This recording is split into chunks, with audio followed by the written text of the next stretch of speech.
All right, class, buckle up. We're about to be reading some of the dreams and the jars, and I think you'll really enjoy this. Here we go. By the way, if you've read Matilda, this is pretty similar.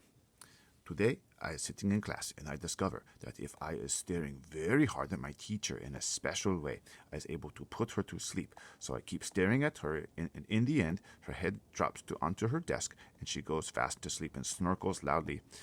Then in marches the head teacher, and he shouts, "Wake up, Miss Plumridge! How dare you go to sleep in class? Go fetch your hat and coat and leave this room forever. You is sacked." That means fired. But in a jiffy, I is putting the head teacher to sleep as well, and he just crumples slowly to the floor like a lump of jelly. And there he lies all in a heap and starts snorkeling even louder than Miss Plumridge. And then I hear my mummy's voice saying, "Wake up, your breakfast is ready." That's a funny dream. It's a bell ringer, the BFG said. It's Wopsy. Inside the jar, just below the edge of the label, Sophie could see the putting to sleep dream lying peacefully on the bottom, pulsing gently sea green like the other one, but perhaps a trifle larger. Did you have separate dreams for boys and for girls? Of course, the BFG said. If I was giving a girl's dream to a boy, even if it is a really wopsy girl's dream, the boy would be waking up and thinking what a rot, bungling, grink-slugging old dream that was. Boys would. These here is all girls' dreams on this shelf, the BFG said. Can I read the boy's dream? You can, the BFG said, and he lifted her up to a higher shelf. The label on the nearest boy's dream jar read as follows. By the way, I disagree with this. I feel like a lot of these dreams would be fun for girls too. I is making myself a marvelous pair of suction boots, and when I put them on, I is able to walk straight up the kitchen wall and across the ceiling. Well, I is walking upside down on the ceiling when my big sister comes in, and she is starting to yell at me as she always does, yelling, "What on earth is you doing up there walking on the ceiling?" And I looks down at her and smiles, and I says, "I told you you was driving me up the wall, and now you has done it." I find that one rather silly. Boys wouldn't, the BFG said, grinning. It's another ringbeller. Perhaps you have seen enough now? Let me read another boy's one, Sophie said. The next label said, "The telephone rings in our house, and my father picks it up and says in his very important telephone voice, 'Simpkin speaking.' Then his face goes white, and his voice goes all funny, and he says, 'What? Who?' And then he says, 'Yes, sir, I understand, sir, but surely it is me you is wishing to speak to, sir, not my little son.' My father's face is going from white to dark purple, and he is gulping like he has a lobster stuck in his throat, and then at last he is saying, 'Yes, sir, very well, sir, I will get him, sir.' And he turns to me and says in a rather respectful voice, 'Is you knowing the President of the United States?' And I says, 'No, but I expect he is hearing about me.' Then I was having a long talk on the phone and saying things like, 'Let me take care of it, Mr. President. You'll bungle it up if you do it your way.' And my father's eyes is goggling me right out of his head, and that is when I was hearing my father's real voice saying, 'Get up, you lazy slob, or you will be late for school.'" Boys are crazy, Sophie said. Let me read this next one. Sophie started reading the next label. This is good. I was having a bath, and I was discovering that if I press quite hard on my tummy button, a funny feeling comes over me, and suddenly my legs is not there, nor is my arms. In fact, I has become absolutely invisible all over.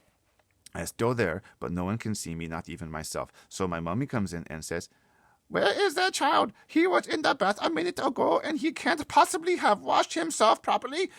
So I says, "Here I am." And she says, "Where?" And I says, "Here."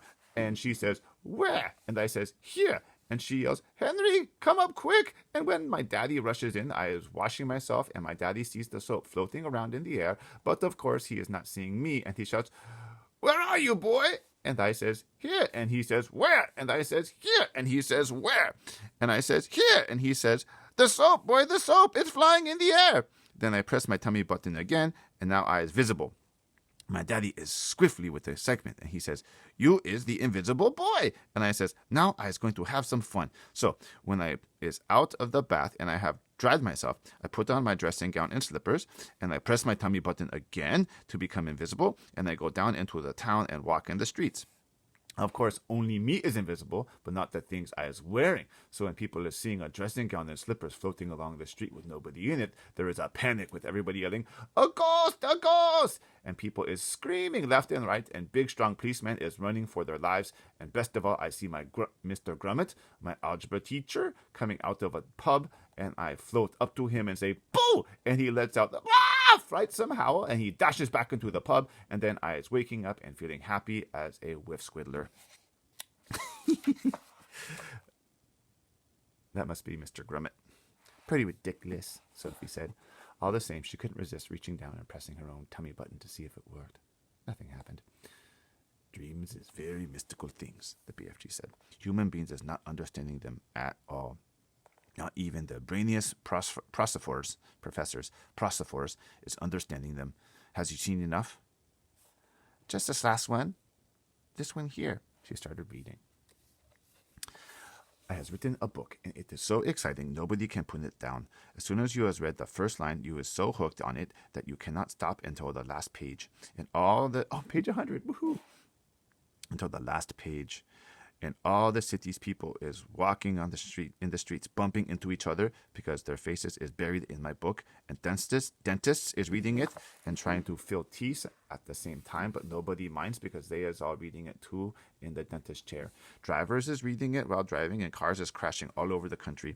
Brain surgeon is reading it while they is operating on brains, and airline pilots is reading it and going into Timbuktu instead of London. Football players is reading it on the field because they can't put it down, and so is Olympic runners while they is running. Everybody has to see what is going to happen next in my book, and when I wake up, I is still tingling with excitement and being the greatest writer the world has ever known, until my mummy comes in and says, "I has looked at your English exercise book last night, and your spelling is atrocious, and so is your punctuation."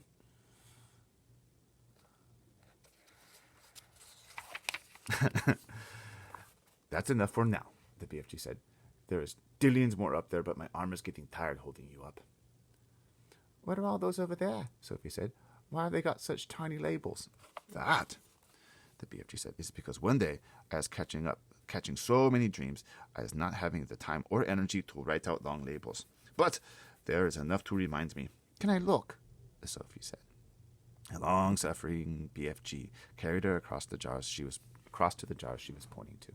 Sophie read them rapidly, one after the other.